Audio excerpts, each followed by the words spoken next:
isang Pinay sa UAE National Barista Championship 2024 sa Dubai.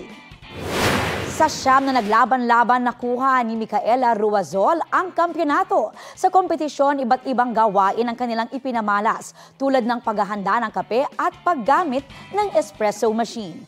Ito na ang ikatlong beses niyang manalo. Wagi rin siya noong 2018 at 2021. Good job, Micaela! Kapuso, para sa mga maiinit na balita, mag-subscribe sa GMA Integrated News sa YouTube. Sa mga kapuso naman abroad, subaybayan nyo kami sa GMA Pinoy TV at sa www.gmanews.tv.